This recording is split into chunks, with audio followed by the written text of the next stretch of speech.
আসসালামু আলাইকুম। চলে আসলাম আমাদের পার্শ্ববর্তী গ্রামের এক খামারি ভাইয়ের কাছ থেকে ঘাসের কাটিং সংরক্ষণের জন্য। শুরুতেই ভাইয়ের ঘাস ক্ষেতগুলা ঘোরাঘুরি করে দেখলাম। এখানে মোটামুটি সব জাতের ঘাস আছে, স্মার্ট নেপিয়ার, যারা, তার মধ্যে স্মার্ট নেপিয়ার ঘাসটা আসলেই স্মার্ট।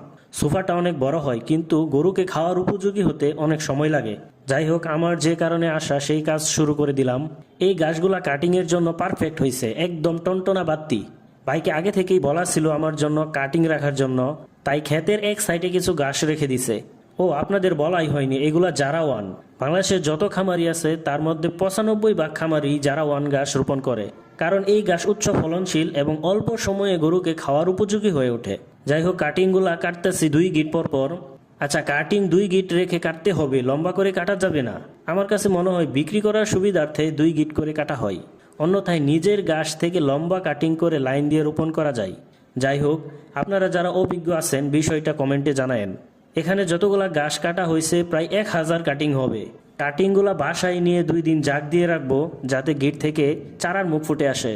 সবাই আমার ও আমার খামারের জন্য দোয়া করবেন। জাযাকাল্লাহু খাইরা।